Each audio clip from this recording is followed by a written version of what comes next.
Hai, terima kasih sudah klik video ini, tapi jangan lupa subscribe guys, karena subscribe itu gratis, nggak ada ruginya kalian subscribe. Sama-sama dukung channel ini untuk terus berkontribusi dalam memajukan dunia konstruksi di Indonesia. Salam berbagi dan berkarya.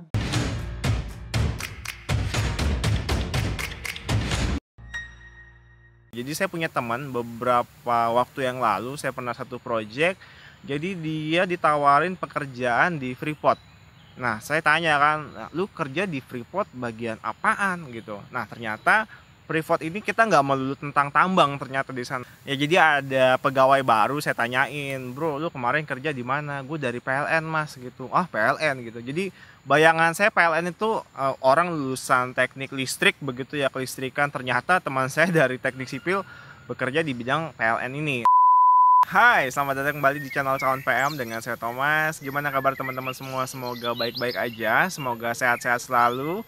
Nah, di video kali ini saya mau sharing-sharing mengenai 10 bidang pekerjaan ya buat teman-teman yang sekarang lagi kuliah di bidang teknik sipil.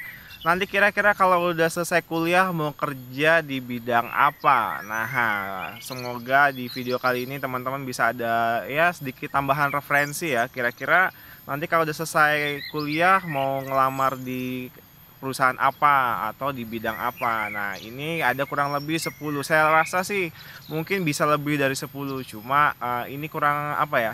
Jadi ini pengalaman dari saya pribadi dan juga dari teman-teman rekan-rekan kerja saya di kantor ya. Jadi nanti teman-teman setelah lulus kuliah udah nggak bingung lagi kira-kira mau kemana. Atau sekarang yang lagi masih bingung nih mau ngambil jurusan teknik sipil, selesai kuliah lulus mau jadi apa nih, mau kerja di bidang apa. Ya semoga setelah nonton video kali ini teman-teman udah nggak bingung lagi. Oke. Ya jadi saya mau ngobrol santai aja sambil nikmatin pemandangan di belakang saya nih, ada di tengah hutan. Cielah hutan. Ya menghirup udara segar, refreshing, udah bosen dengan suasana di kantor ya, suasana project. Ya sekali-kali refreshing lah, mudah-mudahan bisa menambah fresh. Nah sambil jalan-jalan ya kita sharing-sharing, ngobrol-ngobrol santai aja. Ya sebelum kita mulai video kali ini silakan semua teman-teman yang mau ke belakang ke toilet dulu. Kalau yang mau ngambil kopi, ngambil teh, cemilan juga boleh. Habis itu kita ngobrol-ngobrol lebih dalam lagi. Oke, tanpa panjang lebar kita lanjut aja yang pertama. Yang pertama adalah kontraktor. Ya, kenapa kontraktor? Saya juga bekerja sebagai kontraktor. Jadi teman-teman kalau udah lulus kuliah teknik sipil bisa bekerja sebagai kontraktor. Nah, kontraktor ini bisa di swasta maupun pemerintah ya. Ya, contoh kontraktor pemerintah itu ada yang karya-karya ya, misalkan Waskita Karya, Nindya Karya, terus ada Wijaya Karya. Nah, biasanya BUMN ini namanya BUMN pemerintah, mereka itu juga seperti PNS ya. Jadi teman saya dulu bekerja di salah satu perusahaan BUMN, ya intinya mereka seperti PNS. Jadi katakan setelah nanti pensiun juga mereka mendapatkan apa ya, seperti uang pensiun lah seperti itu. Cuma saya nggak tahu kalau sekarang peraturannya seperti apa, regulasinya saya nggak update lagi. Cuma itu tadi bisa bekerja di kontraktor swasta ataupun di kontraktor pemerintah. Nah, kalau lebih spesialis lagi sebenarnya bisa ke subkontraktor ya, ke subkon. Kenapa? Biasanya kalau perusahaan general kontraktor ya, kontraktor-kontraktor yang besar-besar ini, dia itu nggak hanya spesifik terhadap satu jenis pekerjaan. Contoh ya, misalkan kayak Waskita Karya gitu ya, terus kemudian PP, dia itu ada banyak divisi, ada divisi bagian jalan ya, ada jalan tol gitu, intinya semua jalan. Kemudian mungkin juga ada jembatan, kemudian nanti juga ada divisi gedung dan sebagainya. Nah sama di perusahaan tempat saya kerja juga seperti itu, ada yang khusus untuk gedung, terus nanti ada yang khusus infrastruktur dan sebagainya. Nah kalau di subkontraktor, subkon itu biasanya lebih apa ya, lebih spesifik. Misalkan subkon apa, subkon baja ya, dia ngerjainnya baja aja. Kemudian subkon apa, subkon bekisting, dia bekisting aja. Nah jadi tergantung teman-teman nih mau milih di subkontraktor atau di menkon ya. Menkon itu ya kayak tadi contohnya PP, kemudian Waskita, Wijaya Karta dan sebagainya. Kemudian kita lanjutkan yang kedua. Yang kedua adalah konsultan ya, konsultan ataupun desainer.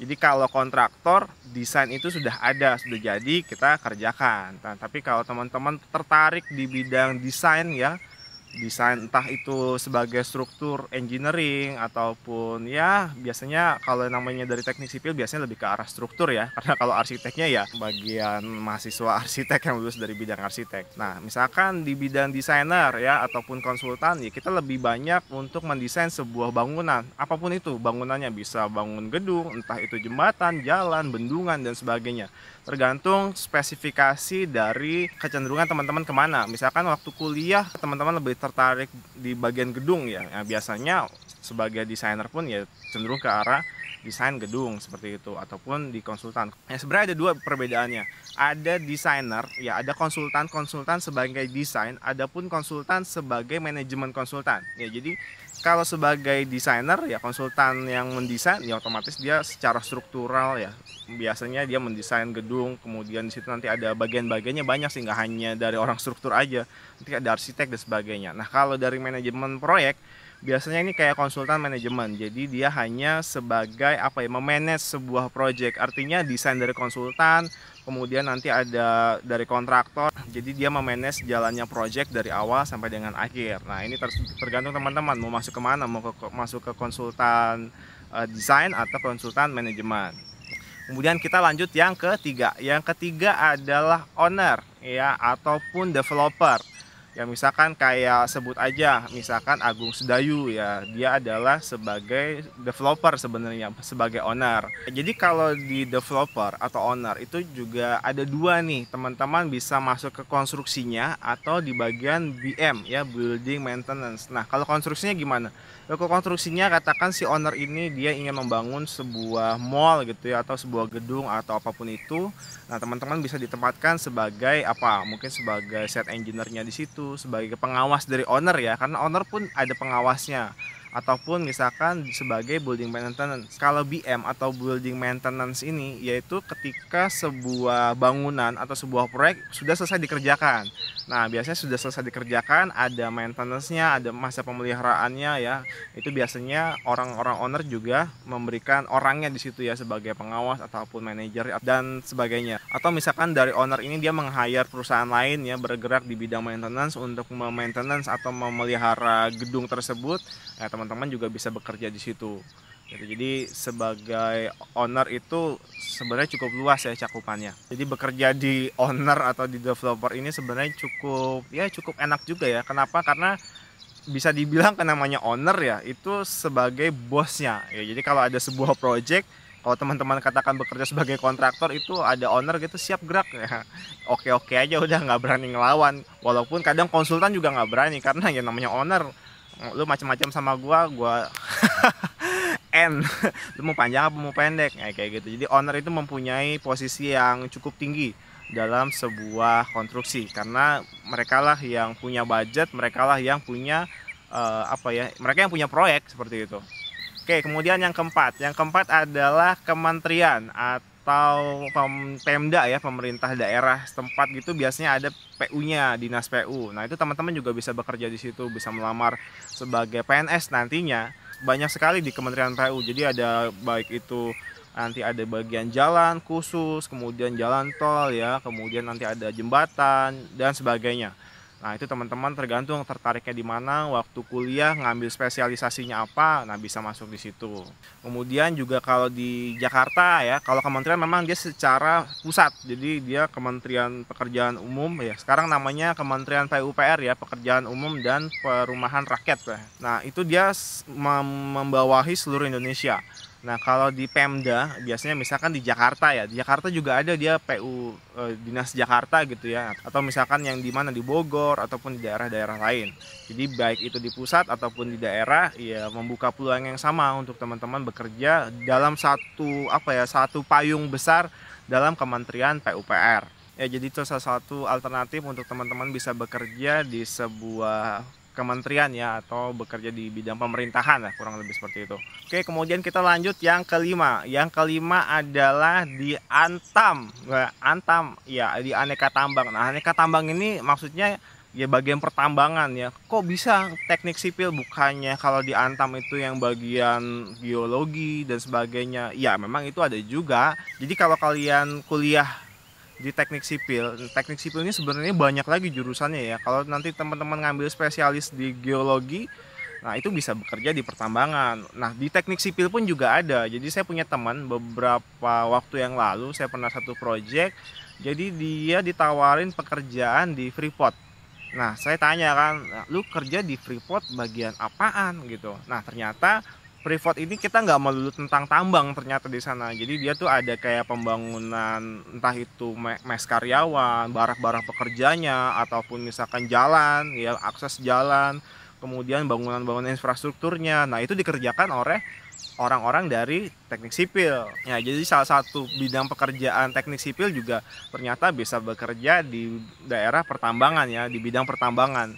Ya, itu teman saya kemarin bekerja di Freeport. Mungkin ada teman-teman di sini yang juga bekerja di Antam ya atau di pertambangan apapun. Ya, jadi menurut saya keahlian teknik sipil ini juga diperlukan di bidang uh, pertambangan ya, kurang lebih seperti itu. Kemudian kita lanjutkan yang keenam. Yang keenam adalah migas. Nah, minyak dan gas.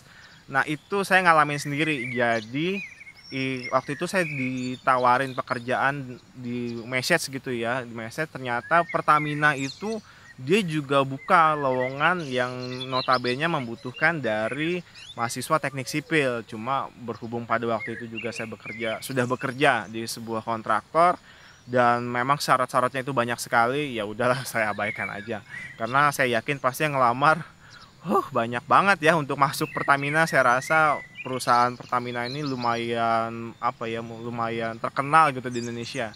Dan ya sudah, saya nggak lanjutin. Cuma ya itu intinya sebenarnya Pertamina atau yang bergerak di migas ini ya, tetap mereka membutuhkan dari bidang tenaga ahli ya di bidang teknik sipil ini. Saya nggak tahu kerjanya ngapain ya, mungkin kayak bikin kilang minyak di offshore itu kan juga ada pekerjaan pengeboran, kemudian ada ya banyak ya pekerjaan fondasinya atau infrastrukturnya dan segala macam. Jadi ya saya rasa juga mereka tetap butuh yang namanya lulusan-lulusan dari teknik sipil. Oke, kemudian kita lanjutkan yang ketujuh. Yang ketujuh adalah PLN, ya, perusahaan listrik negara. Nah, ini teman saya kebetulan beberapa waktu yang lalu sempat ngobrol-ngobrol ya, kan saya kadang suka kepo ya. Karena orang bilang silent is gold, tapi kalau menurut saya kepo is diamond. Ya jadi ada pegawai baru saya tanyain, bro lu kemarin kerja di mana? Gue dari PLN mas gitu. Ah PLN gitu. Jadi bayangan saya PLN itu orang lulusan teknik listrik begitu ya, kelistrikan. Ternyata teman saya dari teknik sipil bekerja di bidang PLN ini. Nah saya tanyain, lu bagian PLN ngapain aja? Jadi kayak misalkan pembangunan gardu induk dan sebagainya, infrastruktur yang PLN buka di, kadang kan ada PLTU entah apa gitu ya. Ya jadi mereka butuh tenaga-tenaga dari lulusan teknik sipil ini. Sebenarnya gini, kalau di teknik sipil memang kadang kita lebih cenderung katakan kita ahli di bidang harris building ya atau gedung. Cuma kadang seiring berjalannya waktu tuh kadang wah ada lowongan apa kita ngelamar gitu kan. Kalau mereka bilang gue butuhnya orang yang punya pengalaman di bidang yang biasa ngerjain tower atau apa. Cuma kalau namanya kita punya punya kemampuan ketika dites bisa jawab dengan baik, ya saya rasa juga fine aja kan. Teman-teman pasti bisa diterima bekerja di bidang yang mungkin katakan bukan bidangnya seperti itu ya. Cuma masih dalam satu lingkup teknik sipil. Saya rasa ya teman-teman seiring berjalannya waktu juga pasti bisa-bisa aja. Karena kebetulan saya juga punya teman, dia proyek sebelumnya ngerjain jalan aja ya, jalan raya, jalan tol gitu ya. Ternyata ketika dipindah ke sini di bidang yang notabene adalah gedung, tapi sambil sering berjalannya waktu ya tetap bisa aja ya. Jadi ibaratnya belajar sambil berlari gitu ya. Jadi sambil lari bukan jalan ya. Kalau belajar sambil jalan agak lama. Jadi sambil berlari ya kan, proyek jalan, proyek ngebut, dia sambil belajar ya. Namanya orang pasti nggak ada yang nggak bisa ya. Kalau semua orang pengen belajar, saya rasa apapun masalahnya, apapun tantangannya, saya rasa bisa diselesaikan. Nah itu, jadi lulusan teknik sipil ternyata juga bisa bekerja di PLN. Oke, kemudian kita lanjut yang ke-8. Yang ke-8 adalah bank. Nah ini nih bank. Wah, jadi ternyata kerja di bank itu nggak harus lulusan akuntansi gitu ya, lulusan ekonomi, keuangan, enggak juga. Jadi saya punya temen dia bekerja di bank, ternyata bank ini misalkan apa ya, ada rumah yang mau dijual, dia harus bisa mentaksir berapa sih nilai bangunan ini gitu kan. Kalau nilai tanah gampang, tinggal berapa meter persegi kali NJOP selesai, harganya dapat. Nah kalau sudah ada bangunannya, ya kita menilai, kita menghitung gitu kan. Nah ini adalah dari orang-orang teknik sipil. Kemudian ada kerjasama dengan developer dan sebagainya yang berhubungan dengan KPR ini juga, ya biasanya juga ada orang teknik sipil di sana. Jadi luar biasa banget. Jadi orang teknik sipil juga ternyata bisa bekerja di bank. Ya itu pengalaman dari teman saya sendiri. Oke lanjut, kemudian yang kesembilan. Yang kesembilan bekerja sebagai supplier, ya sebagai supplier. Nah supplier ini banyak banget. Supplier apa? Bisa supplier material, ya bekerja sebagai supplier beton. Jadi kalau teman-teman ahli di beton ya bisa masuk bekerja sebagai supplier beton. Entah banyak ya mereknya, aja saya nggak perlu sebutkan di sini. Ataupun bekerja sebagai apa? Sebagai supplier alat-alat berat.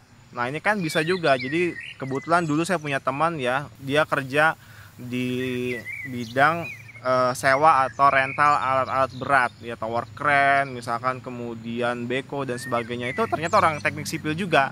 Nah jadi ataupun sebagai supplier bahan-bahan bangunan gitu ya. Nah misalkan oke lah yang sebagai salesnya, marketingnya mungkin orang-orang yang dari PR gitu kan, yang lulusan dari public relationship, kemudian dari lulusan marketing, bisnis dan sebagainya. Cuma untuk bagian-bagian material tertentu itu tetap harus ada yang namanya orang-orang yang sebagai teknikalnya lah, sebagai technical advisor. Nah itu orang-orang teknik sipil juga bisa bekerja di sana. Jadi bagian marketingnya yang dia yang nego harga dan sebagainya. Nah secara teknikal nanti dijelaskan oleh orang-orang teknik ya, biasanya ya dari orang teknik sipil. Jadi suppliernya ada dua, ada supplier barang dan juga ada supplier jasa. Jadi silahkan teman-teman, nanti banyak sekali lowongan pekerjaan di sana pastinya. Ya tinggal disesuaikan aja, ya salarynya oke, kemudian jenjang karirnya ke depan oke, ya sudah lanjutkan. Oke, kemudian yang terakhir, yang ke-10. Yang ke-10 adalah wira swasta. Ya, jadi teman-teman lulusan dari teknik sipil yang sudah bekerja di luar sana, bekerja sebagai kontraktor, sebagai konsultan, sebagai desainer dan sebagainya, itu menambah pengalaman, menambah jam terbang kalian. Jadi ketika jam terbang kalian sudah banyak, kemudian relasi ini sudah terbuka lebar, kemudian mungkin juga sudah punya kenalan-kenalan yang punya modal-modal besar. Nah teman-teman bisa melaksanakan sebagai kontraktor sendiri. Jadi teman-teman buka perusahaan sebagai kontraktor kah, entah atau sebagai desainer kah, atau sebagai konsultan, atau mulai dari yang kecil-kecil dulu. Misalkan ada pembangunan dekat rumah nih, pembangunan apa, pembangunan pos ronda mungkin. Ya bisa jadi sebagai teman-teman, ya udah teman-teman yang ngedesain dari awal, kemudian dari ngegambar, nanti ngitung berapa biayanya, dan juga sebagai kontraktornya. Jadi satu paket lengkap, ambil semua. Ya atau sebagai apa, nanti ada sebagai supplier alat-alat berat, atau sebagai kalau punya kenalan mandor gitu kan, jadi supply tenaga kerja. Nah itu sangat-sangat bisa di proyek. Jadi apa ya namanya, ilmu di teknik sipil, orang-orang teknik sipil itu nggak akan pernah hilang. Jadi walaupun teman-teman 10 tahun, 20 tahun, 30 tahun, ya paling kita hanya apa ya, hanya update teknologi, update material-material baru, ada material baru apa nih, hanya itu aja. Tapi secara technical basic dasarnya itu sebenarnya sama aja. Yang dari dulu namanya ngebor pondasi, yang ngebor ya begitu aja gitu kan, nggak ada yang berubah. Namanya ngecor ya ngecor aja gitu kan. Kalau teman-teman katakan di kampung punya kenalan banyak bekerja, ya banyak pekerja di kampung, ya udah itu kan. Jadi itu salah satu sumber apa ya, modal juga ya. Jadi modal itu nggak hanya notabene uang gitu ya, teman-teman punya kenalan juga itu termasuk modal juga ya. Atau modalnya modal komunikasi ya kan, modal komunikasi, ngobrol sama orang, ada ibaratnya kayak mempertemukan penjual dan pembeli aja sebagai broker, jualan apalah, misalkan alat-alat berat ataupun sebagai banyak material-material. Biasanya kalau dari orang-orang kontraktor ini kenalan supplier itu biasanya banyak banget. Jadi itulah ya, ada 10 ya, kurang lebih 10 bidang yang teman-teman bisa apa ya, mulai dicari-cari. Kayaknya gue lebih prefer kemana nih. Jadi ketika teman-teman nanti selesai kuliah udah nggak bingung lagi, atau yang sekarang masih ragu-ragu, gue mau kuliah apa ya, kuliah teknik sipil kah, mau masuk ke arsitek kah, ya itu tergantung passionnya di mana. Terus kemudian nanti gue bingung kerja mau ngapain, kerja bagian apa ya gitu. Nah semoga setelah nonton video ini teman-teman udah nggak bingung lagi ya, karena saya yakin namanya orang-orang teknik sipil itu dia punya apa ya, kalau menurut saya dia punya logika yang cukup baik ya, punya logika yang cukup baik. Kemudian biasanya orang-orang teknik sipil itu lebih terencana, terukur, nggak loncat sana loncat sini, jadi kadang lebih detail juga gitu. Nah ini sebagai tambahan informasi, jadi dulu saya punya teman, dia teknik sipil bekerja di kontraktor sudah cukup lama. Nah ternyata dipindah ke bagian keuangan. Nah ini kan kadang kita suka lucu ya, orang teknik sipil tapi bekerja di bidang keuangan. Ya karena apa? Karena dia sangat tahu detail mengenai seluk-beluk project. Jadi dia hanya di training aja. Dia training 3 bulan mengenai debit kredit, kemudian namanya orang akunting kan ada ya balance segala macamnya, neraca apalah itu saya nggak ngerti. Nah itu setelah paham udah langsung duduk sebagai manajer keuangan. Ya jadi balik lagi namanya orang teknik sipil, selagi mereka mau belajar apapun itu saya rasa oke-oke aja, di bidang apapun saya rasa mereka masih mampu ya. Kadang perusahaan ini kan suka wah ini orang bagus gitu, ini orang bagus cuma ini bidangnya kayaknya agak beda. Nah kalau selama si orang ini mau belajar, saya rasa dia juga bisa ditempatkan di yang tanda kutip melenceng ya, agak sedikit beda dari keahliannya. Cuma sebenarnya secara overall ya masih nyambung juga gitu kan, karena namanya bagian keuangan kan banyak hitung-hitungan, banyak angka ya. Di teknik sipil bagian QS juga ngitungin duit mulu, jadi masih nyambung lah ya.